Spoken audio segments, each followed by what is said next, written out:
Recording started.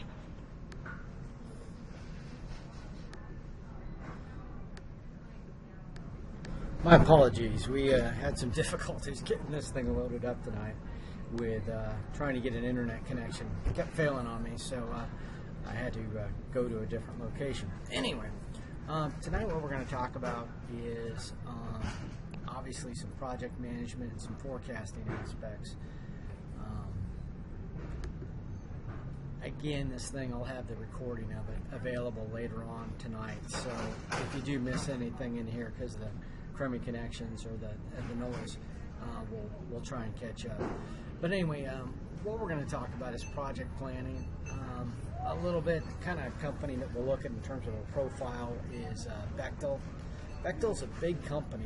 They do project management as a specialty. But what's happened is they've kind of fallen out of favor. Some of you may have known of them. They're based in San Francisco, but they did a lot of stuff all over the world. If you needed, something built in a, strange part of the world, like in, let's say a pipeline going from the Caspian Sea to the Mediterranean, Bechtel was somebody who could pull that off. But the problem is, it's like anything else. In the part of the world these guys were dealing with, there's a lot of baggage that you got to pay bribes, you got to do this, you're in all sorts of strange situations, and then Desert Storm and all the Gulf War kind of stuff after that, and then the second invasion. Again, U.S. government needed help, and they weren't for anybody, but U.S. government needed help, and so then they were viewed as profiting from this, and they're based in San Francisco, so that spelled some problems for them. But anyway, they're still doing good work out there, but they're not the high-profile company they once were because it's not smart for them. What we're going to look at, though, is, and the reason we talk about Bechtel is because they did a whole bunch of those kind of projects, and they came up with some mechanisms to keep control of project controlling, project management. There's a couple of primary ones. You've got PERT and then CPM. So, Booz Allen Hamilton, a company I do a bunch of consulting for, is also pretty much in on the ground floor of this stuff. They've been around since the 30s, 20s, 30s, and they did a lot of the space programs, other programs like that. And again, if you're doing project management, that is pretty dynamic. Now, the examples that I showed or the videos that the authors have, one is putting up a hospital. Again, comparing that to doing something big on a large scale, there is no comparison. A hospital, you're not going to have people protesting against it. They own the land. It's in Orlando. They don't even have union problems. They don't have, just the cats and dogs that will make a project much, much more difficult. And that's the whole thing about project management.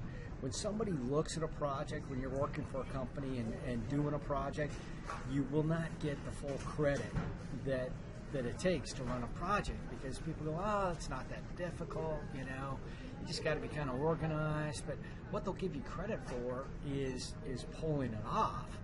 And if you look like you're stressed, or if you look like you're not in control when you're doing it, you're still going to do all this work, but it's not going to pay the same benefits it would to you. So it's really a matter of keeping organized. The person who can run a project and get everything done and look relaxed doing it is going to be looked at as a far superior performer than somebody who looks like it's just nip and tuck the whole way. The other thing about projects is that the main part of a project are the fires that are going to spring up.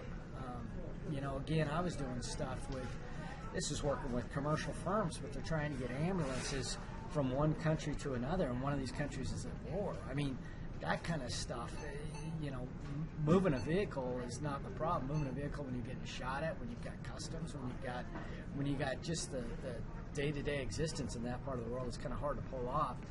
Makes it much more difficult. But anyway, technology is there to help you out in addition to these methods. But the point is, and for this class, we won't really use like MS Project or something like that. We'll use all the concepts, but it's not that valuable to be taught software that's going to change. It's better to understand how to do the thing manually, and then when it expands out, it makes much more sense to automate that process. The other thing about it is that any work you're doing, people, subordinates or higher ups are probably not going to be right there with you. So if it's all on software, again, MS Project, something that can be emailed around, that works out far, far better. So we're going to look at network diagrams, activity on node, activity on arrow. I'm not going to get wrapped up about that. It's kind of silly in my mind. It's just flow charts. And whether you show the activity being on the little circle or whether you show the activity being on the line, that's not a big deal. But I'll explain to you what that is. So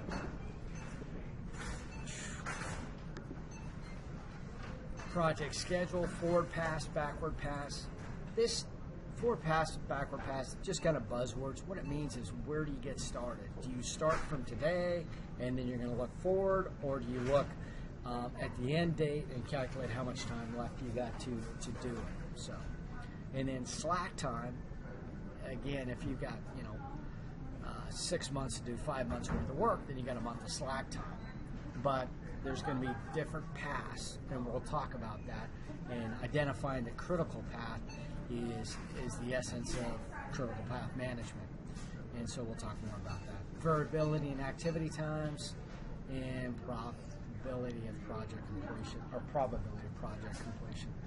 We'll talk all about that. So, like I say, Bechtel, massive, massive company. And if you want to build something, that's just almost, things that we used to do. We haven't encountered any of these projects lately, but Dubai Airport, again, when you're building islands, when you're building, things from scratch.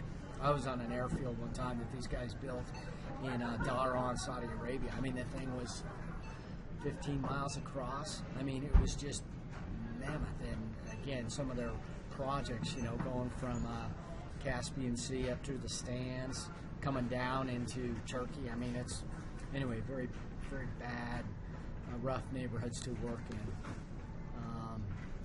Yemen, Athens. Anyway, when you need something big, some huge project managed, these are the guys to do it. Bechtel. And again, the Iraq War aftermath, that kind of hit them. But in terms of working in complex areas. Now, this Hard Rock Cafe, we're not going to look at that one. There is a video that's associated with that, but again, it just pales by comparison. Besides, they didn't do such a good job at it. Hard Rock, in terms of the big outdoor music festivals, kind of got out of that business. Any type of project, you're going to have, scheduling, planning, controlling. So, actually, planning is probably first. But anyway, you come up with your idea, you schedule it, and then you control it, and then it starts over again. So that part is not necessarily unique. They're always going to show a cycle like that. The Arnold Palmer Hospital, that's the video that you've been given. You've also got some video comments. If you look under the assignment section, right now that's how we're going to work out at least the participation for the next couple of weeks. We probably will be putting together some sort of blog type thing once we get more into the meat of the course, but for right now, that'll suffice. So if you go to the assignment section, you'll see where the homework is turned in. Again, homework's turned in conjunction with the midterms, and then there's also, after you look at these videos, go ahead and comment on them. The homework, though, I will be furnishing you the actual solutions to those at a certain point, because what we're going to do with the homework, there's kind of a stress to get more quantitative data, more number crunching into in the course, which is tough to do in a distance course. But I think what we're going to do is we're going to end up with about 8 to 10 homework problems per exam, and I will pick probably 3 or 4 out of those homework examples, and you'll be given examples that solved. What do you call it for the homework? But you'll need to spout those back out on the test. So it'll be in a multiple choice format. There'll have to be answers given, but you will have to do a bit of math associated with that. And we'll talk more about that as we get, we're pretty far away from the exams right now. Again, though, things that they didn't have to worry about: environmental, political, financial, labor. I mean, those are the huge things. Think about, putting a bridge against Knik Arm or across Knik Arm. You're going to have some people for it, some people who aren't. You're going to have the environmental part. The funding is always going to be an issue. There is probably going to be, you're going to be working in a dangerous location. You probably will have some sort of labor issues at least. Hiring the manpower for that, getting the equipment there. Anyway, it makes a hospital look like a pretty softball project. Project organization, different firms will have different methods of setting up for a project, but usually, there is somebody, a specialist, but then they'll want some local talent. So if you are a project manager and that ends up being your task and trade, that's a good thing or a bad thing. Do you like to travel? Because you're going to be tied probably to projects, depending on what they are. But I've got a friend, he puts up power plants, and other guys who do dams and stuff like that. And they're there for 3 to 6 years till that project's done, and then they're moving on. So it's almost like the military for them. They're compensated pretty well, and they do a good job at it. But anyway, the point will be that you if you are involved in project management, it probably won't be a one-off type thing. You'll probably get some experience from higher before. Still trying to get over this cough. Pardon me. Okay, Gantt charts, critical path, and then PERT. The deal with a Gantt chart is it's not really as detailed as what we need. Critical path or PERT is a little bit better because it shows the time elements to it. Pardon me. Here is a Gantt chart. You can get a flow from this. You can see what's kind of going on, but it's not the same as an actual flow chart. And it doesn't necessarily show the sequential nature. You can kind of infer it, but it's not as accurate. It's not, if you got a big project going on, this thing would fail you after a short time. And but this might be good for quickly conveying what's going on, to share data with people. But again, you're looking probably for something a little bit more complex. And so that's where, again, I talked about Booz Allen, who I do consulting for, when they're doing Polaris missile project, and again, all these projects, they predated computers, and that's just the nature of it. The techniques and stuff are out there. Obviously, they're a lot more powerful when you put some computing power behind it. 6 steps. So define the project, develop the relationships, draw the network, and then connect all the activities. And then we get into this PERT and CPM. Can you give me something to drink? So anyway, assigning time or cost estimates to each activity, and then compute the longest path. This is called a critical path. So, and use the network to help plan. So this is where they get in, is activity on node, activity on arrow. Activity on node is pretty much what you use when you're, A is build the house, B is paint the house, C is move in. That's kind of how people are used to activating or working. The activity on the line, I don't see that quite as often. Not in flow charts and not in project management. So this is activity on node. And again, we'll put in actual tasks. Those A, B, C, D, those are the actual event. Perform the critical path. So this part on the critical path can get kind of confusing because the critical path is the longest path through the network. It's also the shortest time that the project can be completed. So don't get confused on that. You might need to read that a couple times. But anyway, any delay, once you've identified something being on the critical path, it's going to change the project if it speeds up or slows us down. And then critical path activities have no slack time. By definition, if they're on the critical path, any change to that is going to be a change to the process. So this is kind of the little secret decoder thing. Again, it'll make more sense as we look at it, but you've got an earliest start, an earliest finish. You've got the activity symbol, that A up there, and then you've got the activity duration, which is how long it's going to take. So in this case, 2 weeks, 2 days, 2 hours. You got to specify what that's going to be. And then you start building your chart. So here they're doing a project, and again, without actually assigning labels to it, it's not as intuitive. So we'll look at a little bit more at it. This is what you're going to be trying to work on. So here you're doing a building design, material order, begin construction. And then on the lower path, you've got environmental study and review, and then zoning approval process. So you can see that, simultaneously, at that start date, you can see everything is zeros, and then you get out to building design. And they're saying building design is going to take 3 weeks, right? And then they're saying environmental study review is going to take 6 weeks. So obviously the critical path is going to go down to the environmental study because that's going to take longer, right? And then you come out of there, you've got materials order and delivery time, and then zoning and approval process. Material order is going to take eight weeks in this case, so that's quite a bit longer. So the critical path is going to go up, and then you're going to come over to zoning approval process, and then begins construction. So we'll complete this out just a little bit. I'll show you how it's going to look. So just as I said, the arrow is going to go down because that's going to take 6 weeks. It's going to over because that's going to take 8 weeks. And then beginning construction at the 14-week point, 9 weeks of that. So you're finishing up at the 23-week point. So that's the quickest that project can be completed. So materials arrive a week early. How's that going to change things? Well, it's on the critical path, so the project can be done a week earlier. It takes an extra month to do the environmental study. Again, it's on the critical path, so project's going to be delayed by a month. It'll make more sense as we go through more examples, but that's what you'll be expected to be able to do. Variability in activity time.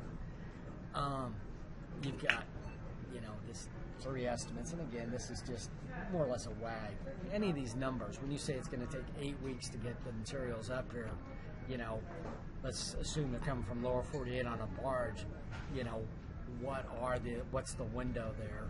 How closely do you have to hit everything? The barge time itself is going to be about an 8-day sail, and then you're looking at different times. Anyway, it depends, different routes, different things, but you will have a sense of probability, and you may want to give people a window if it is kind of a wag, I guess, in there to let them know your confidence level.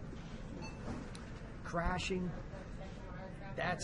This is just kind of a nomenclature thing. They call it crashing, which means you're just going to push it up. Now, if you can crash and get the project a week earlier, well, why didn't you do it from the start? So, obviously, if you're crashing, there's some trade-off. There's some reason why that wasn't your original estimate. If you want to work the people an extra shift and pay everybody overtime, if you want to hire more equipment, rent out more equipment, well, you can do all those things, but yeah, it's going to come at a cost. So if they want the schedule to be crashed, then you're going to shorten it and catch it up and whatever if it needs to be done quicker. But usually there's a cost involved. So it just means that it's going to get done quicker, and there's going to be some method of getting it done quicker. Limitations of PERT CPM. Again, it's almost a software thing. Garbage in, garbage out. If you don't have your relationships right, if you don't have your estimates right, you're going to have problems. Now that number 4 bullet, this is why you're doing PERT and CPM, is so that you don't lose track of things. The shiny penny is always going to be the toughest task, and you're going to spend an inordinate amount of time on that. You're going to work the heck out of that, and then something else is going to sneak up and bite you. And so that is why you use one of these charts, so that you stay organized and you know how when the times change. And again, a PERT or CPM chart is just a snapshot.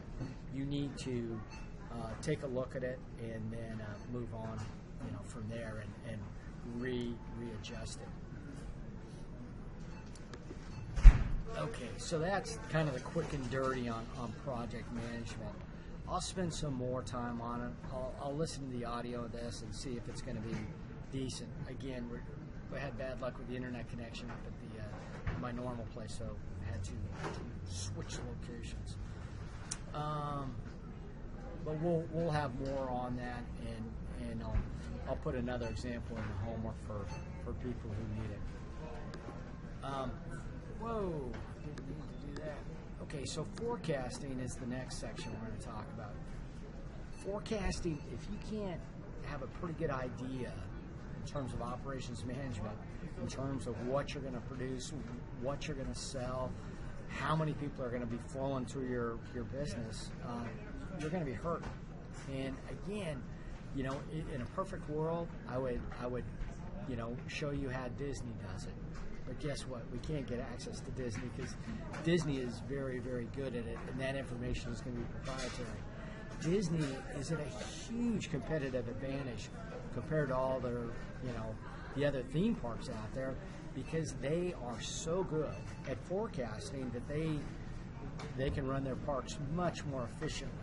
They can look at factors like currency rates, prevailing weather, the attitude towards the U.S., what's going on with this, and come up with forecasts that are amazing. So if you can do that, then you can have the right staff out there. You can estimate, how big the rides are, how much throughput you need, what the lines would be. Also, all the supply chain stuff. If you're using stuff just in time, if you've got a very agile, very technical supply chain, and your forecast is out to lunch, it's all for naught. So anyway, it's critical forecasting. Most forecasting is going to, again, be pretty complex, some sort of linear regression problem and more than moving averages and some of the things we'll talk about. But we'll look at a few examples, and then we'll look at some of the more advanced techniques. But again, that'll go beyond the scope of what we can talk about in the regular lecture. That will have to come in the form of a home assignment. But anyway, 7 steps in forecasting. They go through them, but again, the steps, we're not memorizing lists of steps. We're looking at the bigger general principles. And then in forecasting and pretty much any kind of research, you're going to have 2 broad areas: qualitative and then quantitative. Qualitative is it's kind of where you get the big bucks, because it's related a lot to experience. It's when you've got a brand new product coming out and you have no quantitative data, you have no historical data, and so you need to come up with something. So qualitative is the means that uses sort of the touchy-feely type stuff, looks at the big picture, what's the competition doing, what else is going on. Quantitative is usually, it's numbers focused. You go off, and I hate to say it, it's usually going to be a combination of what you're going to do between qualitative and quantitative. But quantitative, you sit off somewhere with a calculator, you look at historical data, and you try and estimate what's going on in the future. Again, you can see if you're in a dynamic environment how that's not going to work for you. And then time series forecasting, and then naive approach. Naive approach is just what it sounds like. How many did we sell last month? Guess what? We're going with that amount. And we sold 300 last month. I bet we're going to sell somewhere close to 300 this month. Sometimes, in spite of everything else, that may be a pretty accurate method. So time series forecasting, moving averages, trend projection, seasonal variations in data, and cyclical variations in data. They're kind of almost the same thing between seasonal and cyclical. What happens is in cyclical variations, they're not timed to the season, where seasonal variations are timed to, say, snow plowing or gardening or something like that. There's going to be definite season inputs in that. So we'll look at them as we go.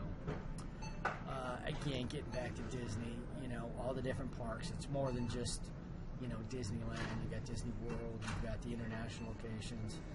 And again, if they're able to do this perfectly, it can translate to a huge advantage in terms of their bottom line. So what they do, daily, weekly, monthly. So you're going to have different time scales for the forecast, but the different people are gonna need those. Labor, maintenance, operations, park scheduling, so opening hours, when maintenance is going to be done, all this other stuff. If you have an insight into how many people are going to be flowing through the gates at what time, it's well worth doing. So they use it for a lot of information. So 20% come from outside the USA. So now you have all the currency things, you have all the international factors, exchange rates.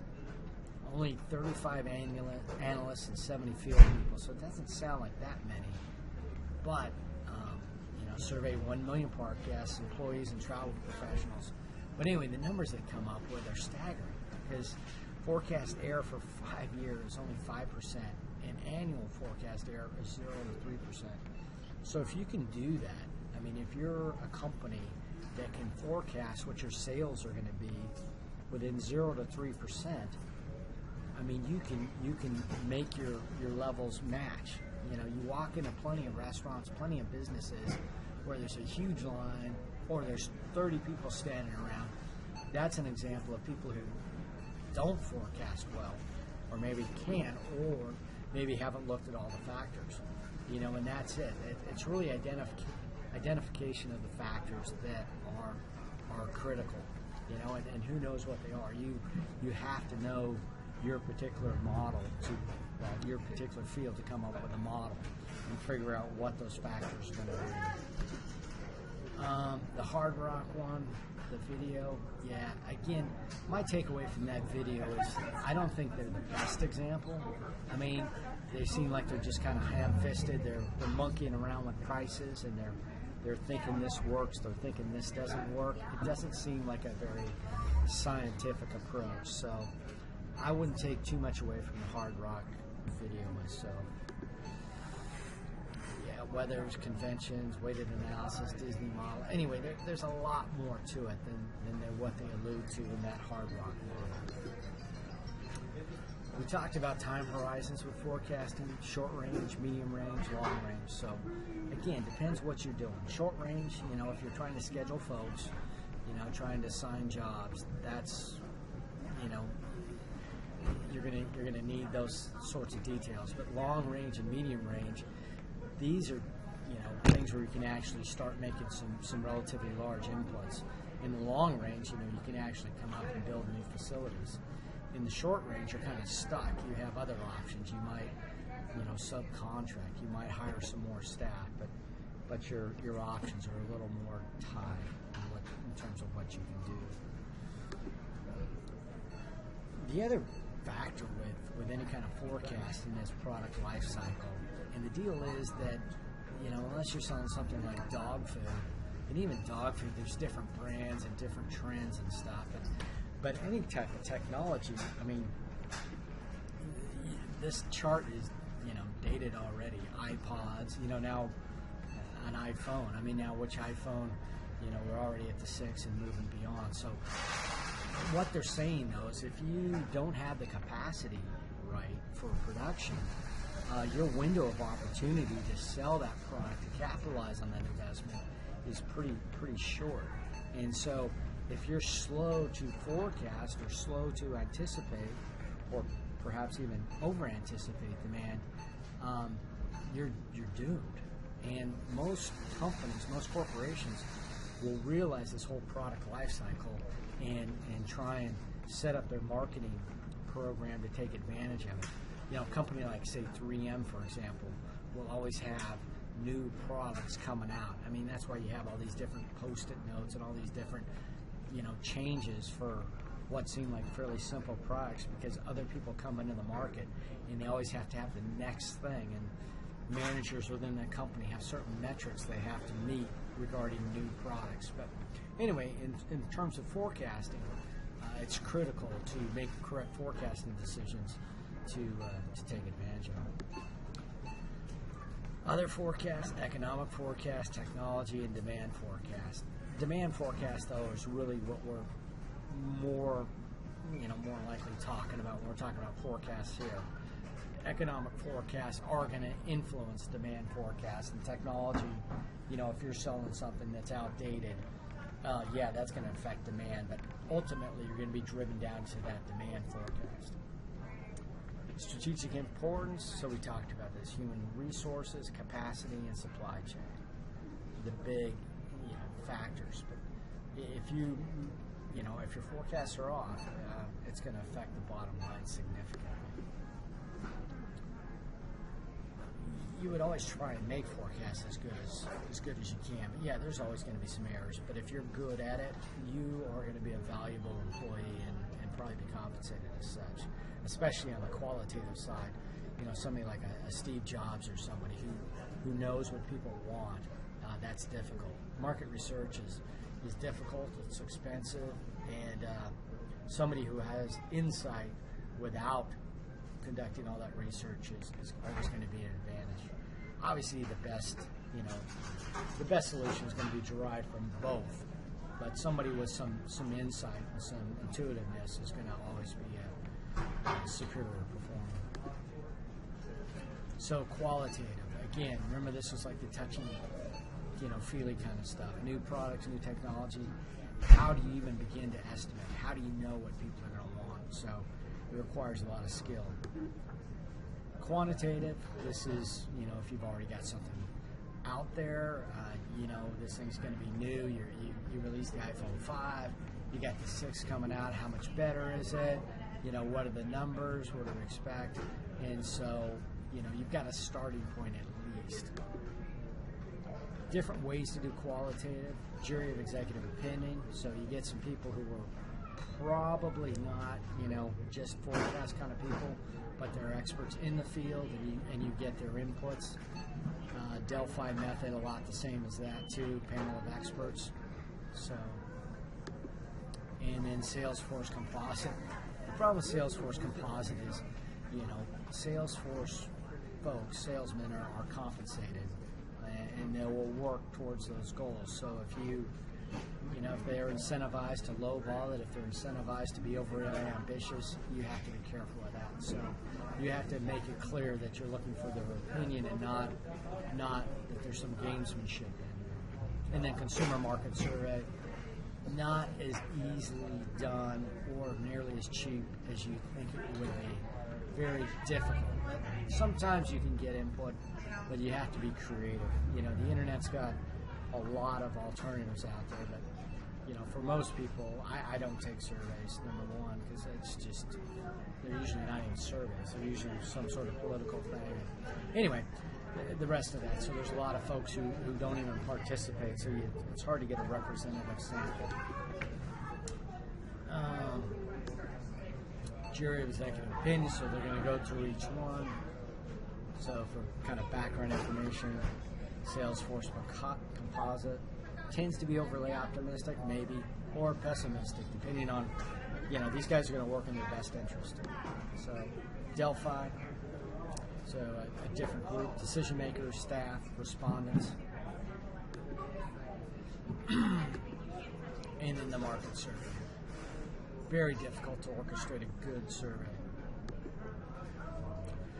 Different types of time series, so trends, cyclical, seasonal, and random. Again, random is usually a cop-out. Random usually means that there is some sort of method, but you quite haven't identified, so it just appears random. Everything's going to appear random to somebody who hasn't studied it. Trend component, maybe there is something established. You're on a downward trend. You're selling Crocs or something. That is going to be a downward trend. There may be some, they'll catch on again in 10, 15 years, but for the time being, that trend is probably going to continue downward. Seasonal component, again, if you're selling snow melt, it's probably going to ramp up in the fall, hit its peak maybe in early winter, and then by spring, it's going to be going away. People are, they're already thinking about summer even if it's not here. Cyclical, some things are tied. You see this with oil, you see it with different commodities where they'll go up and down, and if you can figure out what that factor is, real estate, they say sometimes is about a 7-year cycle, and that's kind of what they're showing in this chart. I know my friends in real estate right now, they say it's picking up, in places that have really super fluctuating markets, South Florida and stuff. The random component, again, I think, it appears random, but if you look through it, you can usually, maybe not economically determine what's going on, but if you were going to spend enough time, you could figure out what is causing that component. And then naive approach, again, sales were 68 last month. How much are they going to be in February? Go with 68. So sometimes the simple approach, at least it's a good starting point. When you're going to do a moving average, there's two different kinds. This is a simple, just a moving average.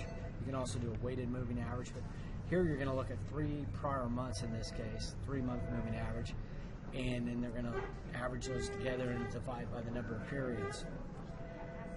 This works, but they don't forecast trends well, nor do they, if you use too many months back, it kind of flattens the results. It smooths them. The numbers become more of a flat line, but if you have a big month, and you can see in this case 10, 12, 13, there's clearly a trend going up, right? You would expect the next month to probably be 14, yet because you're using a moving average, it says 11 2/3, so that's less than optimum. So there's that trend component. So actual sales and the moving average forecast. You can see how it's lagging a bit. You're never going to quite have that leaning forward data. So this is where, a qualitative approach would be, wait based on an intuition, based upon analyzing this trend. I think sales are going to be higher the next month.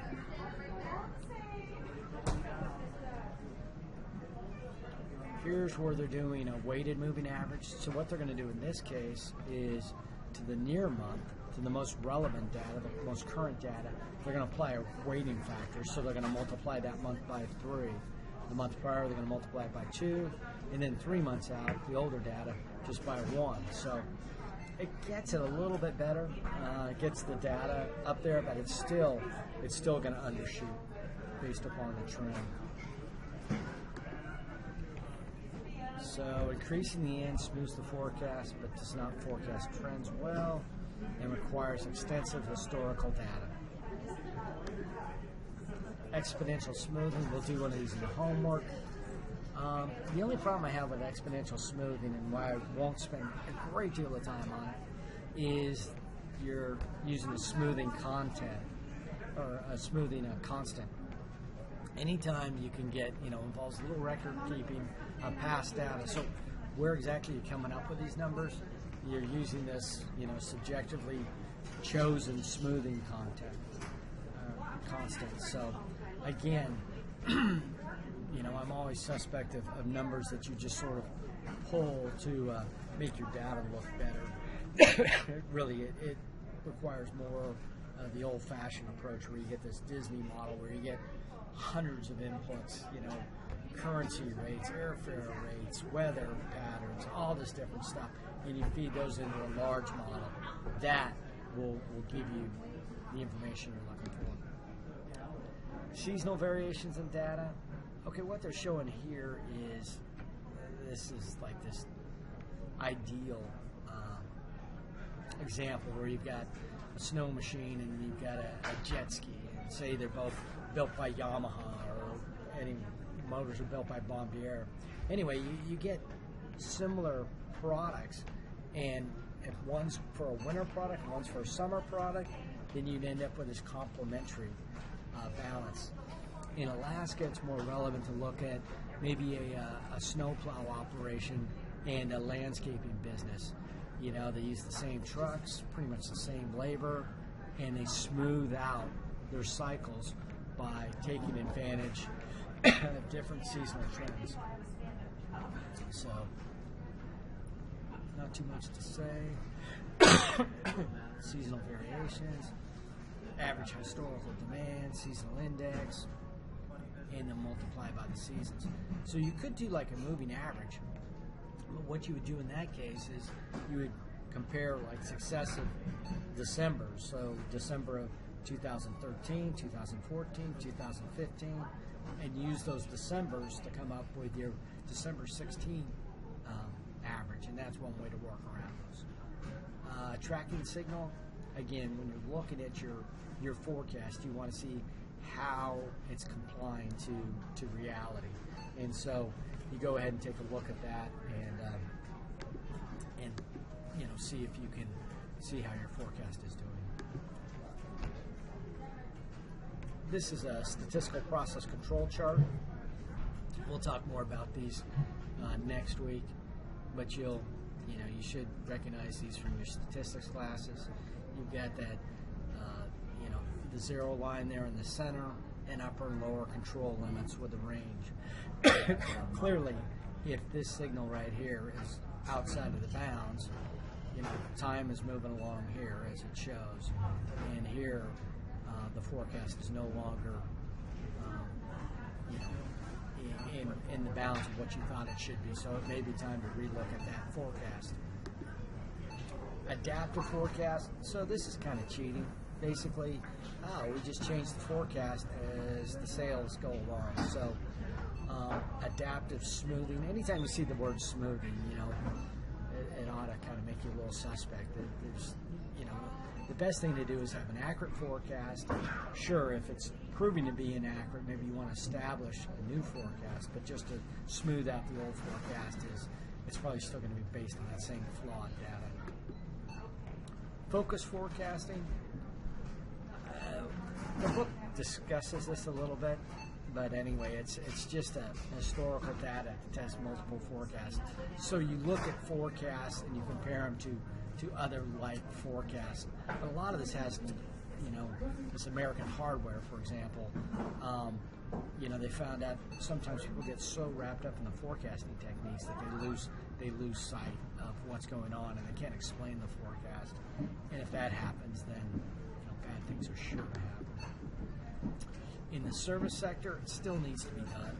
Restaurants, everything else, they have to anticipate, how many staff to have on hand, how many supplies, especially forecasting say for Princess Cruises, somebody like that. I mean, you can imagine, because now you're dealing with perishable products. If you have a huge crowd, they've got to be fed. Now, a lot of that, they'll structure their reservation process to make, add as much certainty to that process as possible.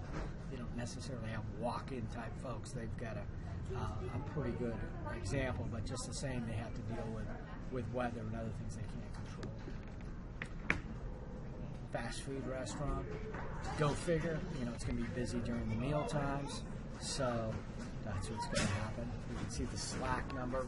But again, people do not want to work. Well, this is a percentage of sales, but the number of people you're going to have on, you can't cut them to zero. So what you need to do is you need to, make sure that if people are folding napkins or cleaning floors or doing something like that, they're not doing it at busy times. And there's the homework. So again, I'll load this thing up. The homework will go in that chapter. My apologies again for the problems getting this thing up and going tonight, but again, it'll be up on YouTube. And some of the emails I've been getting, some of the questions I've been getting, when's the homework due is the most prevalent one. Again, get it done before the corresponding exam. And if you wait till the last minute, it's going to make it more difficult, because I will send out solutions to the exam, to these homework questions, but the problem is you'll be tested on those in fairly short order. The Blackboard exams, they'll be open for a week at a time, so there's not a certain day you got to log in and get that done. We'll have a week's range. I actually like doing the Blackboard exams, but for the final, again, we've discussed that it needs to be proctored, so we won't have that option. Participation type stuff. There are some questions here on the videos, because normally this is a handout in class, but just look at those questions and go through and just put down just a couple sentences in the assignment section there, and we'll use that as the attendance grade for tonight or whenever you get a chance to look at this. Any questions? All right. Well, thanks again. Sorry for the chaos, but we'll get this done. Any questions, just email me.